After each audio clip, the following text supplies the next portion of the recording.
Welcome to No Brainer MMA. What's going on, Dan? Not much. Just Morning. tired recording on a Wednesday morning. Yeah. What the fuck? What It's was not a usual habit, and we will not make this a usual habit. It just happened to be extenuating circumstances. Yeah, fantasy football mostly. We had fantasy football drafts. I had one Sunday and Monday, Oh, and Dan's at school too. and I'm at school, which makes my availability time a lot less. Yeah. So But we're here. we're here now. We're killing the game. Dan went 8-4 last week. Awesome. I did a little less than that, but still. Would have been 9-3 if Jamal Emmers had some fight IQ. I have to keep saying that. Jamal Emmers, man. Oof. That was bad. Just disappointed me. That was bad. Let him back up. Let him back up. You don't go sub for sub ground game against Sabatini. I literally was like, that's the only place he gets in trouble. Oh, what does he do? Go for a sub. Sabatini was like, after he blew out his fucking knee like that, I felt like he was actually kind of like upset about it. He was like, it's like, I kind of lost. He's like, I don't remember. He even said, I don't remember what dropped, but got knocked me down. He's like, but I was conscious the whole time. Yeah. How are you conscious the whole time, but don't remember what dropped you? Yeah, exactly. You know, like, Felder, like you don't know, you don't remember a little bit in that fight. It's okay. You blacked out. You might have blacked out for a couple seconds. Blacked out for a little bit. It's all good. But Paul Felder also, like, that interview, that was the worst interview I've ever seen.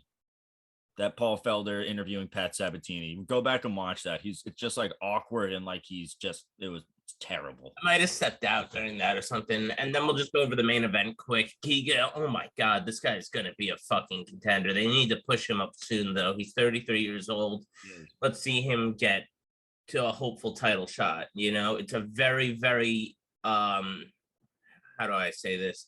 Top heavy division. So, like, it's a really deep division, too. You got guys like Ilya Topuria and shit, but like, the top is fucking nasty, and I want to see him inserted in there because there can be some fun fights. Imagine him versus a beat, like great fights are available. Oh, dude, I want Zabit to come back so bad. Who wins, Zabit or Giga? Oh, Zabit. I think I got Giga. Dude, but the problem with Giga, he does have a little bit of a problem he's got to work on. Against grapplers, some of those fights are close. Yeah. You know what I mean? And he lost his Contender Series fight to a grappler. Like, that worries me a little bit. Hopefully he's advanced this game. I feel like that's all he drills, though. Like, maybe not for this fight, but like, he definitely drills a lot of grappling because he knows that's his main weakness. Yeah, his striking is perfect. He's expanding. I hope he's expanding his game. Yeah. Because then he can be a real contender for sure. All right, but we got to get into this. UFC Vegas 36, Brunson versus Till. Gonna get right into the first fight. Jonathan Martinez versus Marcelo Rojo. You want this one or you want me to take it, Dan? You got it. Okay. All right, so Jonathan Martinez, 3-2 in his last 5. Most recently coming off a KO loss to Davey Grant back in the March of this year. I really like his stand-up. He hits hard. He's unorthodox, but it works. It works out for him. Wins mostly by KO, TKO. He's taken on Marcelo Rojo, who's coming off a short notice KO loss to Charles Jourdain. He took the first round, then slowed down and ended up getting KO'd in the third. But he showed a lot of heart and that he's a total badass and that he can take a punch. He's finished 14 of his 16 wins, 8 by KO, 6 by sub. I think Rojo will be able to take this fight, maybe by KO, but I like Rojo as the underdog in this one. I see where you're coming from. Rojo is definitely like, the odds are pretty solid in Jonathan Martinez's side. They're minus 158, so he's a decent favorite. Like, there's only one really, really big favorite who we'll go over in a little bit. But yeah, Jonathan Martinez, I think he was looking pretty good in the fight against Davey Grant before he got caught with that, like, he threw like that awkward overhand left that knocked him out. But like, he's been in the UFC for a little bit now, and Jonathan Martinez is pretty crisp. Like, I do like his striking. He can finish people. He's submitted people, and he likes those flying knees. He loves hitting people with knees too. Yeah, he's fun to watch. Yeah, he's a fun fighter to watch. He has a UD over Thomas Almeida where he looks good in. Yeah, overall, I'm gonna take Jonathan Martinez. If Rojo was coming off of more of a camp, like a full camp, it would be a closer fight. But I think he took this. He didn't take this fight on very much notice. So I'm gonna take Jonathan Martinez. His chin worries me a bit because he did get absolutely starched by Davy Grant. But I'm gonna take Jonathan Martinez in this fight. It's a close one though. It's a fairly close one. Yeah, I agree. This one's close. But we're disagreeing on the first one. Dan's going Jonathan Martinez. I'm going Marcelo Rojo. We're going to move right into the next one. Dolce Lungiambula versus Marc-Andre Baralt. All right, so one of our favorite fighters to cover here at No Brainer is Dolce Lungiambula. We do love ourselves some Dolce. Yeah. Besides that loss to Magomed Ankalaev, he's been undefeated in the UFC. I mean, it's 2 wins. He had a lot of fights that got fizzled out. 2 against Carl Roberson, and another one against Marc-Andre Barriault. Barriault, on the other hand, he's coming off of a pretty surprising win over Abu Azatar. At least it was surprising in my eyes. But before that, he had that no contest, and he was coming off of 3 straight losses to Andrew Sanchez, Christoph Jocko, and Jung Young Park. Solid competition, but not great. Yeah, that's pretty good competition. Yeah. What's it called? Do you know what happened in the Oscar Pio Chota fight? Because I never ended up watching that. Yes, it was who knocked who out? Baralt beat him up bad, knocked him out, and then Baralt got he popped for Ostertine. Yeah, the typical. Yeah, that's the weight loss supplement. So I think it was a no contest. Yeah. So yeah, and then he came back and beat Abu Azatar. So now he's fighting Dolce Lungiambula. This fight, another like we've been really praising the UFC odds makers on making really like competitive fights. And this one's gonna be fairly competitive in my opinion. I'm gonna take Dolce. I think that I just love Dolce. You know this about me, about us. He doesn't have the height on his side. He's a stocky motherfucker though, and yes. I think he takes that judo and just throws him down to the ground, wears him out a little bit. He can stand up too, and he's got some power. And he's a fucking stocky motherfucker for 185. So I'm gonna take Dolce in this fight. Slightly. I wouldn't be surprised if Marc-Andre Barriault wins. This is, like I said, the UFC's been killing it with the matchmaking. But I have a little Dolce bias, so I'm gonna take Dolce. Take that with a slight grain of salt. Yeah. Dolce, like you said, 2-1 in his UFC career. That high level judo. He's coming off that view decision versus Marcus Perez, where Dolce controlled Perez on the ground for 2 rounds, but then he kind of like gassed out in the 3rd. That's the only thing that worries me is his gas tank. I forgot to bring that up. Yeah. He's taking on Marc-Andre Barriault. That's how you say it, right? Barriault, yeah, or Barrio, or something. I don't know. Whatever, who cares? Who's 1-3-1 no contest in his last 5. Like I said before, he popped for Osterine weight loss supplement and that one no contest, but he did win. He's coming off a KO win over Abu Azatar, who this guy gassed so hard. Azatar gassed so hard. He was winning the first round. I thought it was going to be over, and then it finally, He might have even won the second round. Yeah, I think I had him up 2-0. Yeah, and then just he gassed so hard, and then fucking Baralt landed 90 strikes to his like 6 in the third round and Oh, finished. it was Yeah, amazing. it was crazy. He like I don't know where it came from, but he just like went nuts. It was actually kind of awesome to see. It stopped to 4 seconds left. Dude, that was a sick fight. Abu Azatar is a dummy though. That's the guy who snuck out in when he was in when they were in the where were they in the Middle East? What was that place called? Why am I drawing a blank on it? It's the morning, so Yeah, that's chill. I'll blame it on that. Yeah, we'll blame United Arab Emirates, Abu Dhabi. Abu Dhabi, thank you. Yeah. Abu Azatar and Abu Dhabi. Yeah, but Abu Azatar snuck out of the hotel room. Like he like went out, like went through the window and like went out to party and He stuff. had one of his cornermen, I think, scale the windows. That's what it was. What a fucking crazy dude. Wait, was it his brother? I think it was Atman Isatar. It was Atman. Oh, it was? It wasn't Yeah. Abu?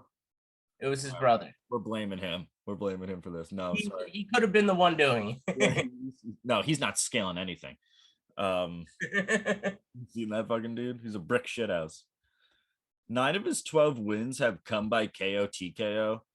I'm talking about Baralt right now. 9 of his 12 wins have come by KO TKO. But the last time Baralt faced a grappler was against Jung Park, and he was taken on 5 times in that fight, and Park was able to outstrike him too, and ended up with a unanimous decision. I see a similar outcome for Dolce in this. I am a little worried about that gas tank, but I think he takes it 2 rounds to. I don't know if I see a finish here. I think, but maybe a unanimous decision for Dolce. I do too. The only thing I'm scared of is the same thing that happened in Marc-Andre's last fight, where Dolce is gassed in the third and he pours it on and gets like a late questionable finish. Yeah, 3 seconds left this time. I could see a draw in this fight, actually. Yeah, this one's gonna be good. 10-9, 10-9 for Dolce, and then a 10-8 for Marc-Andre. You know, you get 28-28 draw. The thing about Marc-Andre also, you take him down, he gets back up. He does not get taken down for long for the most part. All the fights I've seen, at least, you take him down, he's very good at getting back to his feet. I agree. Yeah, so this is close. But we're both going with the underdog in Dolce Lungiambula in this one, and we're going to move right into the next one. Charles Jourdain versus Julian Erosa. Yes, sir. Julian Erosa, 2-3 in his last 5. 22 of his 25 wins have come by finish, 11 by KO TKO, 11 by sub. Every time he fights, it's like a roll of the dice, though. You never know how he's going to perform. He kind of like beats people that you wouldn't expect them to beat and loses to people that you would expect them to get the win over. It's kind of bizarre. J you're speaking about? I'm talking about Erosa. Same thing with Juicy J. They're both kind of like a roll of the dice. It's kind of weird. Wasn't expecting him to beat Nate Landwehr, you know, like, or at least like that easily. Julian Erosa beat Sean Woodson too. Yeah, wild. So you never know which Julian Erosa you're gonna get. He's been KO TKO'd 6 times in his MMA career, 3 times since 2018. Questionable chin. He's taken on Charles Jourdain, 2-2-1 in his UFC career. All 11 of his wins have been by finish, 8 by KO TKO. If you want to bet a safe one for me in this, would be the under on the rounds, or maybe betting a finish. But also I kind of just like Jourdain straight up. I think Erosa's chin is very questionable, and Jourdain's very powerful and explosive, so I see him getting the finish here. Yeah. I had it in my mind that like Jourdain was like, I was like, oh, Jourdain's on this hot streak, and then I looked and I was like, draw, and like, yeah, he's coming off a 1 win. I think it's because I think he beat Andre Fili in their fight. I'm not sure. That was a really close fight all around, but he did knock out Doo Ho Choi as well. And like you said, I don't like Julian Erosa's chin either. Like it's questionable, you know. Like, sure. I mean, his head kick knockout back in 2019. I get it. If you get kicked in the head, you're not. It's hard to survive that. But and then he had Devontae Smith, who he can hit hard too. But this is going back to 2018. I mean, 2020 he kind of killed it. 2020 to the beginning of 2021, like he was kind of killing it, but then he got starched in his last fight in June. Yeah. I'm gonna take Jourdain in this fight though. I think he's a safer pick. Yeah, it's just I think one of these guys is getting finished though. I'll say that. Yeah. One of these guys is finished. I got Jourdain though. Juicy J isn't a terrible pick, but he isn't even a bad pick. It's just I'm not too big on him in this one. Yeah, he just scares me. He's like one of those guys where you don't want to bet on because he's just like too inconsistent. But we're agreeing on this one. We're both going Charles Jourdain. We're gonna move right into the next one. Jack Shore versus Ludwig Shlonian. All right, so I'll start off with Ludovic. He's making his UFC debut. He's fought a bunch, he's fought a bunch of nobodies in his career. Like his first, up until his fifth fight, where he lost in 2018 in Bellator, he fought guys that that were making their MMA debut, and he had a draw in one of those. Actually, no, he fought Alexander Osatrov and who had a 4-0 record, and they fought that to a draw. So this guy's I'm pretty I don't know what to think about this guy when it comes to fighting higher level competition. He did beat Vince Cachero. Yeah, he was in the UFC. Was in the UFC. So I'll give him that. But again, most of his wins are over guys that don't have much experience. He's got a 9-1 record, but I think 6 of those wins are over people who were making their MMA debut. Well, Jack Shore was supposed to take on Saeed Nurmagomedov. Yeah, and I was gonna say he's also he's a short notice replacement fight, which is why Jack Shore is such an enormous favorite. Now, Jack Shore, on the other hand, was on my list of prospects to watch. The prospect video is never going to air. I think. I think our baby might be dead. Yeah, it's because all of our guys, Surreal Gone, Jack Shore, and those guys have all taken off. Yeah, they blew up. Yeah, so I like Jack Shore in this fight. He is coming off that split decision win over Hunter Azor, but either way, I think he's got this one in the bank. But it's his odds are so favorable. Do you even bet on it? It's what is it? He's a -500. Oh shit! Are you serious? Yeah. Oh fucking A. Yeah, no, you can't bet on that. But last week we saw 2 huge underdogs hit, plus GM3, a plus 400, and someone else hit that was pretty insane. GM3 one, the GM3 one was just shocking. I did not expect him to win that fight. I was so hyped for him. I didn't even bet on that. I was just hyped for. I could not, dude. The guy's a legend. But yeah, Jack Shore is the smarter bet in this one, in my opinion. Yeah, totally. Jack Shore, 14-0, undefeated record, 3-0 in the UFC, coming off that split decision win over Hunter Azor. Close fight, but Hunter Azor is pretty good. I mean, very good. He has a plus 1.5 striking differential, 57% accuracy, 56% striking defense, not to mention 5 takedowns per fight at 46% accuracy, 100% takedown defense has yet to be taken down. Supposed to take on Saeed Nurmagomedov, but he's taking on Ludwig Shlonian, who's making his UFC debut, 9-1-1. 3 of his last 6 opponents have had 0-0 records. He was on Tough 29 He went 1-1 in the house, losing to Ricky Tercios by unanimous decision. He actually looked pretty good in his first fight that he had. But this one, easy all day, Jack Shore. Yeah, I agree. All right, so we're going to agree. We're both going Jack Shore. We're going to move right into the next one. Molly McCann versus Ji Young Kim. Ji Young Kim, yes, sir. Molly McCann, 3-2 in her last 5 on a 2-fight losing streak. Had a lot of promise.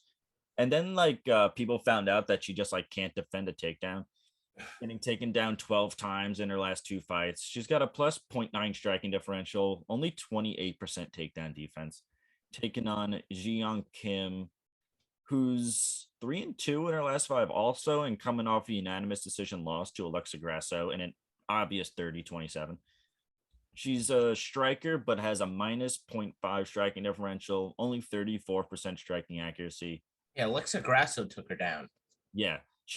Put it that way. Alexa Grasso, Alexa Grasso's a boxer. A straight boxer, you know? I mean, she's evening out her game now, but she's a boxer. Yeah, for sure. She only has 42% takedown accuracy. I'm sorry, I gotta go back for a second. Kim is very one-sided. She's yet to land a takedown in 6 UFC fights and only 42% takedown defense. Excuse me. This is going to be a stand-up battle, and if this is going to be a stand-up battle, McCann has the power advantage and the volume. So I'm going to go McCann in this one. I'm actually going to disagree with you. I think that Ji Young Kim was on the fast track to go somewhere. She had that beautiful left hook to the body on Nadia Kassem after Nadia Kassem. She dropped her in the first round and then finished her in the second, I believe. It was a liver shot that originally dropped her, and then she, did her little punching on the ground and then finished the fight. I mean, she most recently lost to Antonio Shevchenko, who, I mean, that was in 2018 though, and not counting the Grasso fight, obviously. Right. I'm looking back a little bit. Yeah, she's shown some. She can definitely stand. That's how I see it as. She's definitely a stand-up fighter, but she also has the same problem. I don't think she can defend takedowns very well. 100%. So I think this fight's going to be more of a stand-up fight. I think McCann might push into clinch more because I feel like she's just gonna. I feel like you said that she has the power advantage, but I think Kim's got the speed advantage, and she's going to out volume her and kind of outpoint her throughout the fight. And she's got power behind her strikes too. She's finished in her last two wins, I think. Well, no, not the last 2 wins, but in her last win, she dropped Nadia Kassem a bunch of times. Nadia Kassem, I don't know if she's UFC caliber. She did not look really great in her last 2 fights, but hey, it is what it is. I'm gonna take Kim in this fight. It's a close one. Again, great hats off to the UFC matchmakers. I think that she's just able to outvolume and outstrike her and get the they'll show the significant strikes round by round. It'll be she'll have 7 or 8 more significant strikes or something like that on average, and just win the fight that way. Yeah, this fight is close, man, and I'm looking at the odds right now. It's dead even. So this is a pick 'em, but we're gonna disagree on this one. Dan's gonna go Kim. I'm gonna go McCann, and we're gonna move right into the next one: Luigi Vedramini versus Paddy Pimlet. All right, so we got Paddy Pimlet making his long-anticipated UFC debut. Yes. This guy is probably one of the most hyped prospects the UFC has had in a while. He's well-rounded. In his last fight, he got a rear naked choke victory in 1 minute and 37 seconds and had a ground and pound TKO finish in his fight before that. He did lose a unanimous decision back in 2018, but again, he's only 26 years old, so he was only 24 at the time. This guy's gotten a lot better since then. Yeah, so I'm really looking forward to this fight.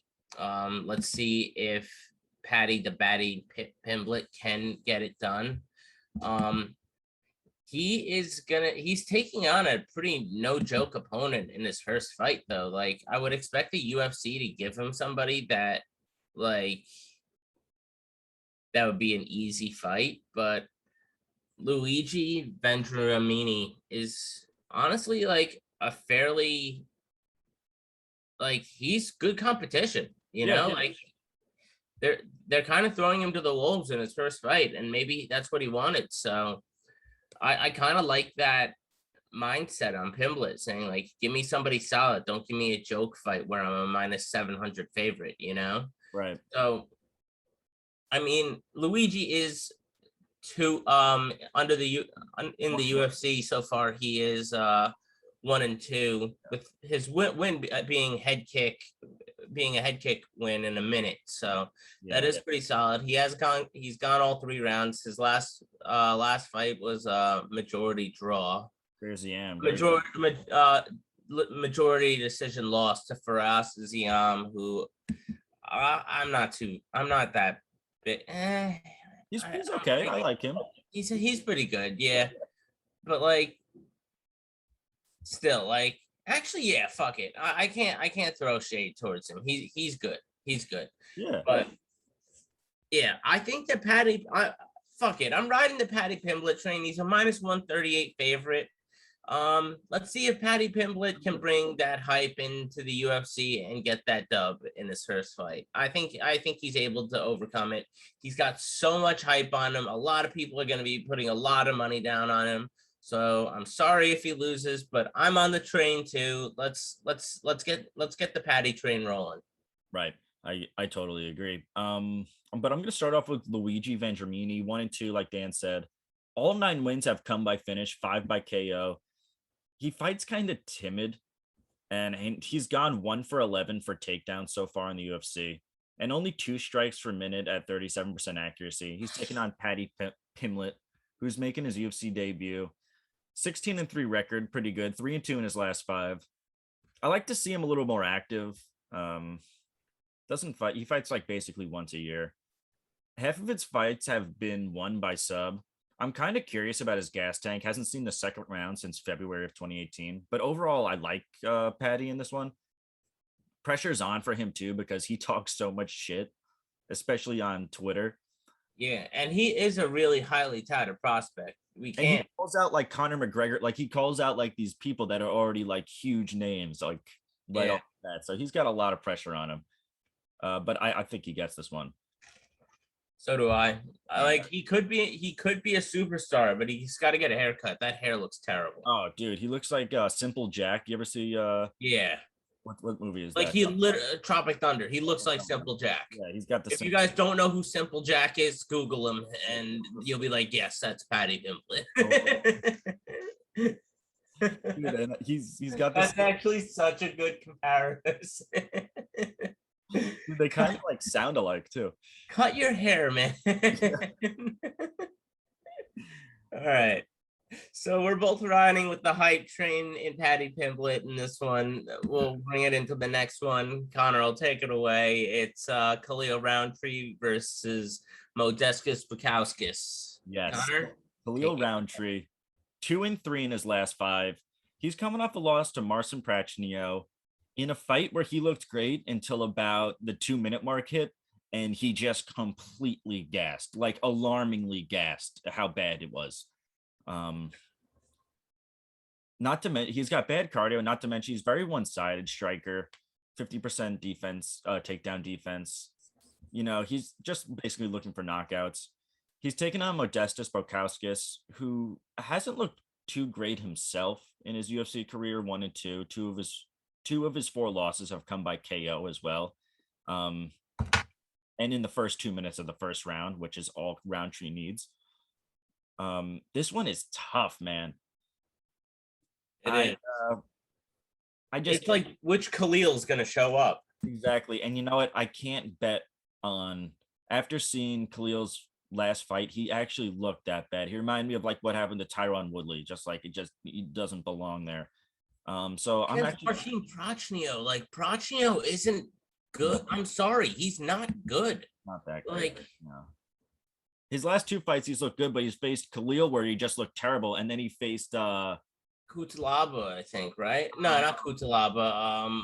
Not definitely not Kutalaba. He fought Ike Villanueva. yes, that's what it was. Nope, like not high level competition. No, like very near the bottom, I think. Yeah. But so I just have to go Modestas Spakowski. Khalil Roundtree is such a nice dude. I remember him from The Ultimate Fighter, like totally. Everyone's a fan of his. He's just a totally nice guy, but I cannot bet on him after seeing what I saw. See, I'm not gonna bet on this fight. So you're going with Pakauskas? Yeah, I'm gonna go with Spakowski. Are you done? I didn't mean to cut you off. No, you're good, man. All right, so yeah, I'm gonna disagree with you. I mean, I'm not betting on this fight either. I agree on that standpoint. I mean, if you look in Khalil Roundtree's record, I mean, he has a win over Gokhan Saki, Paul Craig. Yeah, like he has some solid wins underneath his belt. Like Eric Anders, like this guy's a stud, And it's just like you never know which version of him is gonna show up. He got knocked out by Johnny Walker. That was when Johnny Walker was like they're like, oh, Johnny Walker's gonna fight John Jones, and then a lot of hype cooled off a lot since then. Yeah. But he did fight the height of Johnny Walker. And he did get knocked out in that fight, and then he got finished by Kutalaba. And then he lost to Prochnio, which was just like, come on, man. Like that fight was his. He wobbled him, like even in like the second round, if he would hit him with like regular left hands, and Prochnio would be wobbled, and he would just, sit there in this tie stance and just not really do much of anything. Like, I just want to see some more volume. I want to see his gas tank a little better. I'm going to take Khalil Roundtree in this fight. I think he could bounce back. It's against somebody he can bounce back against as well. I think we could agree on that too. So I'm going to take Khalil Roundtree. But again, this fight is stay away from City. Like, this is the number one stay away from fight on the card. Yeah, I would say so. This one is, that's a toughie, man. That's a toughie. But yeah, I can't in good conscience bet on Roundtree in that one. I'm gonna go Roundtree. Excuse me. I'm gonna go Bukowskis. Dan's gonna go Roundtree. He hasn't fought in 7 months though. Maybe he's done something to improve. Let's hope. I like him. I'm a fan. So am I. Yeah. That's why it's kind of hoping. Yeah, for sure. But we're gonna move right into the next one. David Zawada versus Alex Morono. Yes, sir. I think that's you or me. That's me actually. I thought that was you. Yeah. So we got David Zawada, who is 1-3 in his last 4 fights. The fight against Ramazan Amiv was fairly close. Back in January. It was during that week where we had it was 1 week where we had 3 fight cards. It was dope. He lost to Danny Roberts, Li Jianlang, and he got finished in that fight. No surprise there. And then he did get the win over Abu Bakar Nurmagomedov, which was pretty surprising. Like, I didn't see that coming, but then Abu Bakar made adjustments, and I think he's better now than he was then. He absolutely dominated Jared Gooden in this last fight. I'm talking about Abu Bakar. But anyway, Alex Morono. I feel like we've been pretty big Morono supporters in this UFC tenure. I feel like we've taken him in all. I think since we've been covering it, I think we had him over Reese McKee, Anthony Pettis, and Cerrone. So I'm not gonna. I'll ride with him again. He's been 2-1 in his last 3. He did lose that fight to Pettis, but it was a 29-28, I believe. He's got some solid grappling. Pettis is good, man. Yeah, Pettis is good. He's the best inconsistent fighter I've ever seen. Like, when he was younger, he was more consistent, but when he got a little older, kind of got a little. But still, he's great competition. Yeah, he did get knocked out by Chaos Williams, but Chaos Williams can do that to basically anybody. So yeah, like this fight's gonna be interesting. He beat Donald Cerrone in his last fight, but again, Cerrone's kind of over the hill. Like he like as an MMA community, we hate to say it, but Cerrone's washed. Yeah. Like let's be real here. Cerrone's washed. Um, I'm gonna take Morano in this fight. He's fighting out of Fortis and Gracie Barra Woodlands or something like that. In Houston. So he's 5'11", 72-inch reach. Zawada is 6 feet tall, 75-inch reach. So Zawada does have the reach advantage. I'm just curious to see where this fight goes. I think it's gonna be like I think Morano's gonna look for the takedown. If he was smart, I think he looks for the takedown. Mm. But Zawada has shown that he can sub people off of his back with his triangle win over Abu Bakar and Nurmagomedov. This is another tough fight. I was pretty 100% on Morano, but I'm like thinking and watching over the tape in my head, and I'm like, Zawada could pull this off. But at the end of the day, I gotta stick to my guns, because every time I stray away from it, I end up losing it. I think Alex Morano gets this fight done. Simple as that. Yeah. Alex Morano, 3-2 in his last 5, coming off that performance of UD. What's up? I think he gets a UD. Oh, UD. 3-2 in his last 5, coming off a performance of the night, first round KO over Donald Cerrone, who whatever. The level of competition he's beaten recently has been pretty poor. Cerrone and Reese McKee, like not really, too high level right now. Reese McKee was the guy that got absolutely decimated by I think he quit. He quit? Yeah, he quit in between like the second round or whatever. Yeah, that's that guy. He got and I'm pretty sure he got destroyed by He was one of Hamzat's victims. Yeah, he was one of his victims. Morano's got a plus 1.3 striking differential, 52% takedown defense, very well rounded, winning by KO, sub, and decision all 6 times in his career, and can go 3 rounds no problem. Great cardio. He's taken on David Zawada, 1-3 in the UFC. 15 of his 17 wins have come by finish, 11 by KO. I like Morano in this one. He's got he's taken this fight on short notice, but that's no big deal for him. He's a veteran. He's done it before. And since I think this fight is staying on the feet, I especially like Morano in this one. And I think he takes it by decision. I agree with you there, Dan. Yeah, that's just how I see the fight playing out. Yeah, totally. It's going to be an MMA fight. It's going to be a little bit of everything. Yeah, for sure. But we're agreeing. We're both going Alex Morano. Right into the next one. Tom Aspinall versus Sergey Spivak. Woo! I'm hyped for this one, bro. Yeah, this one's hyped. Who is it, me or you? It's you, but I wanted to just say one thing. Yeah. Tom Aspinall was on my list of what's it called? Prospects to watch. And I think Spivak was on yours. No? He definitely could have been. He definitely could have been. I don't think I would have put him because it was only top 5. Yeah. So I don't think he was on their list, but I do like his game. No, it was somebody else.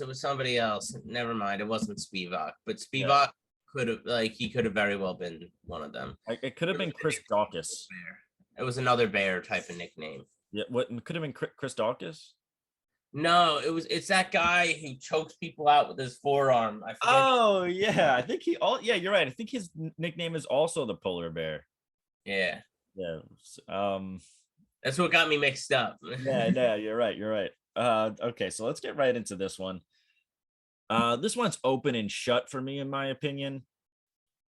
Tom Aspinall was supposed to face a hard-hitting striker, 14-1 Sergey Pavlovich, with his only loss being to Alistair Overeem. Very, very tough matchup for Tom Aspinall. But instead, he's facing a grappler in Sergey Spivak, 4-1 in his last 5. Spivak, I'm talking about. His key to win here is to wear on Aspinall and grind out like a decision. But Yeah. Aspinall is just better everywhere the fight goes, I think. A plus 4.4 striking differential at 66% accuracy, 3.5 takedowns per fight, 100% takedown defense.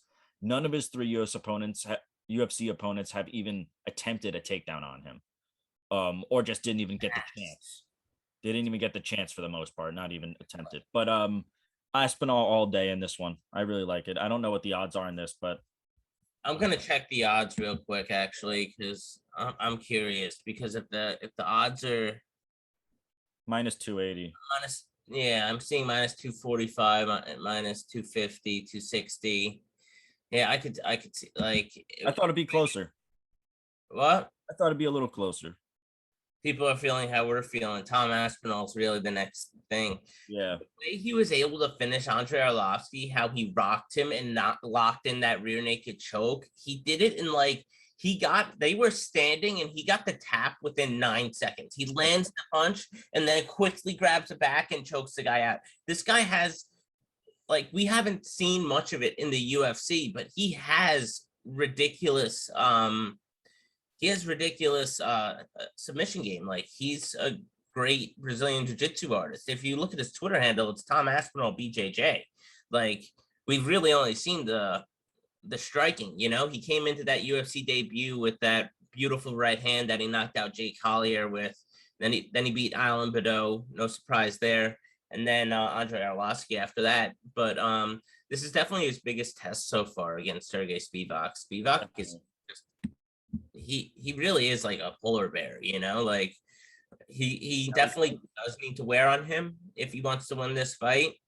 But I think coming in off a short notice against somebody who's this athletic, and they do weigh about the same.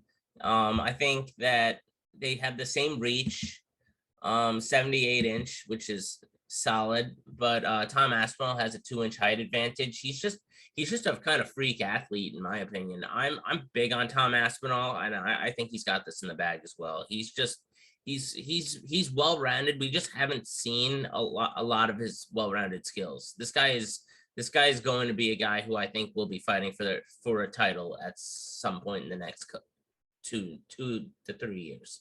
Yes, guaranteed. He's that good. He is the real deal. Yes. All right, so we're both agreeing. We're both going Tom Aspinall on this one. So we're going to move right into the main event, Derek Brunson versus Darren Till. Take it away, Dan.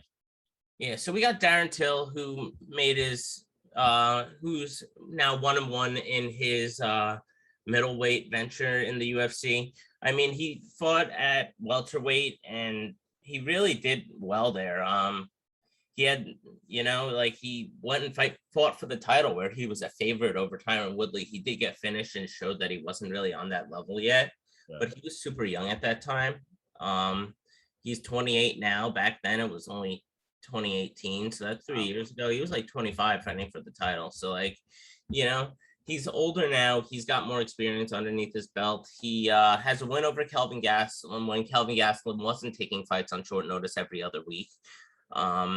And then he lost a unanimous decision to Bobby Knuckles, Robert Whitaker, in a that fight was fairly one-sided, if you want my opinion on that. But Derek, I think that Robert Whitaker is like is the clear second best middleweight on the planet. Number one contender. Yeah, and he has a chance to win the belt back. Like, I think Izzy and Robert Whitaker stand well above everybody else. Yeah, I agree with that.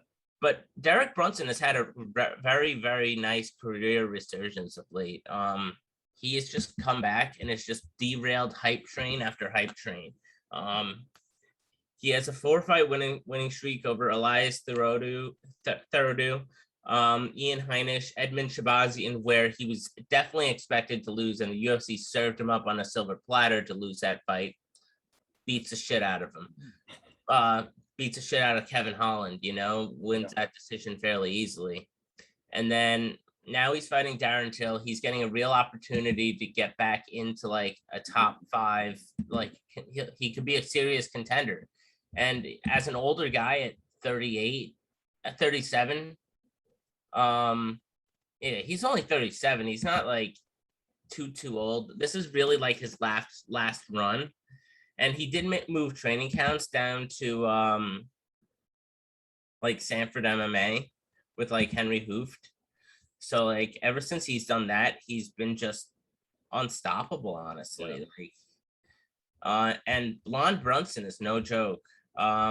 Looking at the odds in this fight, which I'm really curious to see, Darren Till is a minus 180 favorite. Damn, I think this fight should be almost a pick. My pick is Darren Till, but I wasn't expecting him to be a minus 180, 190 favorite, a minus 180 favorite. That's crazy. Brunson's a solid dog. Yeah, Brunson is a great dog to take because, the only thing with Brunson is that I think his chin is a little shaky. He's been like in his last fight against Kevin Holland, he got rocked like twice in that fight, and Kevin Holland is a very small middleweight. Like he's tall, but like weight wise, he's nowhere near what these guys walk around at, But his striking powers, he hits hard. Yeah, he does hit like a Mack truck. So I think Darren Till is definitely a better all-around mixed martial artist than Kevin Holland, and that's a fact almost. He has better takedown defense. He knows, like he's gonna be able to stuff way more takedowns than Kevin Holland did. And Brunson's key to victory in his fights is getting the fight to the ground and just wearing on you and using that ground and pound and just, hammering you with elbows and punches. Definitely. So, like from the half guard or the, something like that, or like, he can posture up and shit. Like overall, he can really like hammer on you over the course of the fight. So Brunson is solid. This fight, like I just can't believe Till's a minus 200 favorite. I'm taking Till. I think that he's going to be able to keep the fight on the feet and for the most part, and pick him apart because he is more of a striker himself. But I'm just shocked that he's that much of he's like a 2-1 favorite. That's just me too. I'm gonna you're all good. You're done, Dan? I got Darren Till on this one. Word. Derek Brunson 4-1 in his last 5 on that 4-fight winning streak. His last loss being from Izzy Adesanya back in 2018, which is just gonna happen. Since then, he's really been using his grappling. He got 16 takedowns since then in his last 4 fights, and he had 0 in the fights leading up to that last loss against Izzy. So he really changed his whole, he evolved it. He really stressed his grappling. Also, he's been in his last 4 fights, he's landing at 52% takedown accuracy. He's taken on Darren Till, 2-3 in his last 5. Fought back in 2020 against Robert Whitaker. He lost that one. That's going to happen also. In my opinion, I think Darren Till is a bit overrated. People love him, but he's a little bit overrated. He's a striker, but only averages 2 strikes per minute, minus 0.5 striking differential. He does have some crazy power, though. Brunson is no stranger. Brunson is no stranger to getting finished either. By KO TKO, he got KO TKO'd in 5 of his 6 UFC losses, but all against crazy high competition. Till is capable of getting of KOing Brunson. But I see Brunson taking this fight to the later rounds, and Till has shown to slow down tremendously. And Brunson is just so hot right now. I'm loving what I'm seeing from him. He's just defying everything. And he's looking great against these unbelievable striker, everyone. He's really looking awesome. So I'm gonna actually go with the big underdog and Derek Brunson in this one. Yeah, solid pick. I have no quarrels with that. Like once I saw the odds too, I was like, I have no problem because I view this fight as a pick 'em. Like if Brunson can get those early takedowns, it's probably going to be in his favor, Dude, yeah, I see Darren Till gassing. And when I'm picturing this in my head, I'm seeing Darren Till slowing down tremendously. But he does have that. He's punching. Is this fight in England? Vegas. Oh, it is. Yeah. They said something about England last time, but I think COVID fucked that up. Yeah, it is the Apex. Yeah, it's UFC Vegas 36. Yeah, because it seems like Grapplers are that is a good thing though, because when Darren Till has his hometown advantage, the judges definitely lean towards him too. So he gets those like like wins that are close, he'll get a lopsided. You like that definitely Stephen Thompson fight, for example, was a pretty close fight looking back on it, but they had it like 49-46 and 50-45 or something like that. And it wasn't that close. And it wasn't that much. It was a pretty close fight. It wasn't that much of a gap. So yeah. Darren Till did beat him. Yeah, like, he won. And but that was back at welterweight. Like he was enormous at welterweight. And now he's like pretty big at middleweight. Like he's on the bigger side, bigger side of the spectrum on middleweight. So this fight's gonna be super interesting. But yeah, I'm gonna take Till. You got Brunson. We'll see who gets it. But yeah. I'm looking for Brunson 5 fight. After that, what do? You give him a title shot? What do you do with him? I think you do. You give him a title shot after Robert Whittaker. Yeah. I mean, he deserves it after after that. It's amazing to think that he was able to just like, I don't know, just go on this run. The blonde hair, man. Yeah, the blonde hair is I have no other explanation than the blonde hair. And you ever see that picture of him like with like his shoulders like slumped over, like he's like that meme of Derek Brunson? You know what I'm talking about? That picture of him where he looks like Crash Bandicoot. You ever see that? Yeah.